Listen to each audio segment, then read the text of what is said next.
Hello. So today I am going to be talking about a news that has been going on about the Hillsong Church, specifically about the founder, one of the founders, Pastor Brian Houston. But before I do that, I want to let you know, did you know that the most common mental illness in the United States are anti-anxiety disorder? And did you also know that currently almost 40 million adults in the United States age 18 and older suffer from anxiety disorder? So like I said in the beginning, Pastor Brian Houston, he's one of the co-founders of the mega church, Hillsong Church, he recently resigned from his position due to two allegations that recently resurfaced.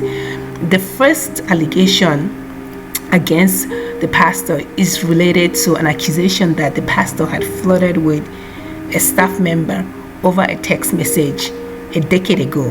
The second complaint, which is very serious and the focus of my video, took place during a Hillsong conference in New South Wales in 2019. So according to report, Pastor Brian had been drinking with a group. Later that evening, Pastor Brian attempted to get into his room but didn't have his room key, but ended up knocking on the door of a woman's room. The woman opened the door and the pastor went into her room. This is the report.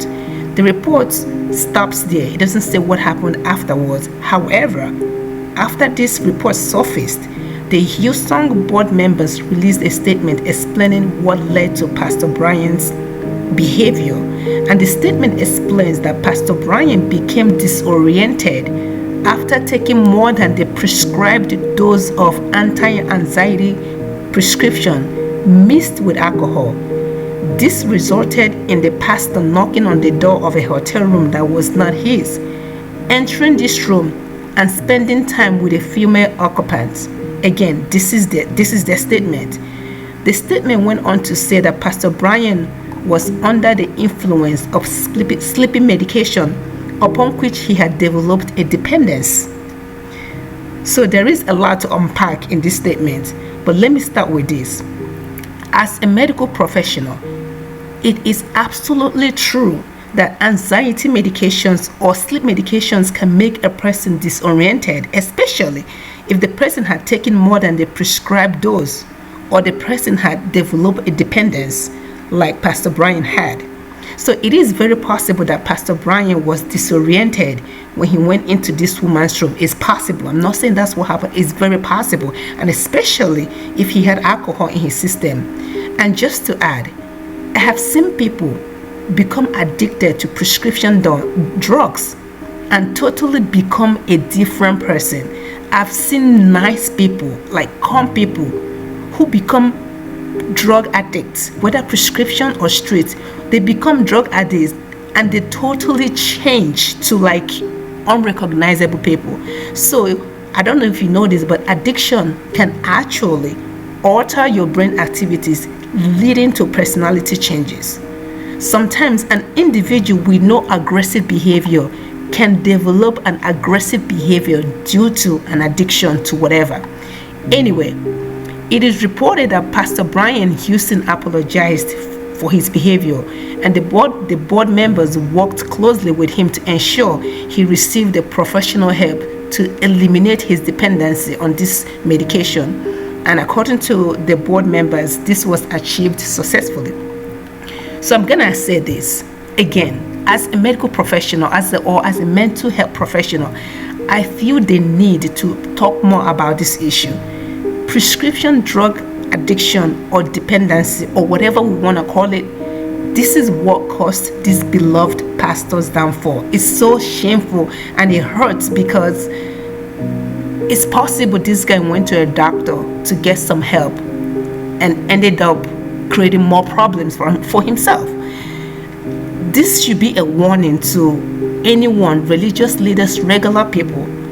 People need to be aware of the risk of prescription drugs. Unfortunately, many people go to doctors with health issues such as anxiety, insomnia, not being able to sleep, as was the case with Pastor Brian, and get started with prescription drugs. And unfortunately, these drugs they were supposed to help solve their problems create a bigger problem for them, which is a prescription drug addiction. My point is this: many patients that are hooked on prescription drugs, unfortunately, they go to a medical professional with clear intention to feel better, to get better from whatever illnesses they are suffering from. But unfortunately, and the reality is that a lot of them get hooked on these medications. So please, as a medical professional who cares about people and not just about profit, this is what I would say. Before you get started on any medication, especially pain medications, anxiety medications, sleeping medications, talk to your doctor, talk to your provider, whether it's a doctor, a nurse practitioner, a physician assistant. Talk to them, ask them what is the risk of being addicted to this medication. And if you know that you are the kind of individual that has an addictive personality, or you are the kind of person that get addicted to things easily, because genetically speaking, there are individuals that are built in a way that they get addicted to behaviors easily. And then there are individuals that don't have that personality issue, that they're not built that way, they don't get addicted to things easily.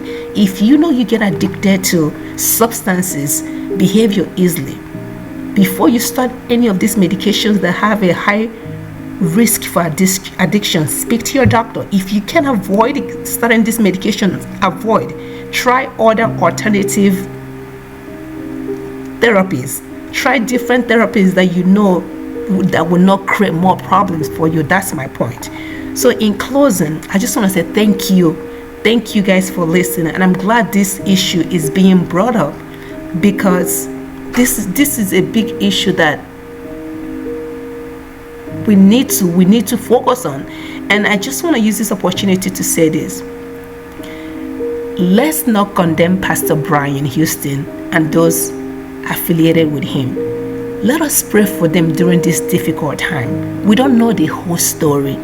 This man went in to seek help, to seek a medical help, and ended up being addicted to a prescription drug that led to him resigning from his position at the church. So I just want to say, let's lift them up in our prayers. Let's not be so quick to condemn, and most importantly also, let's learn from this. Let's not become victims of prescription drugs. Thank you for listening.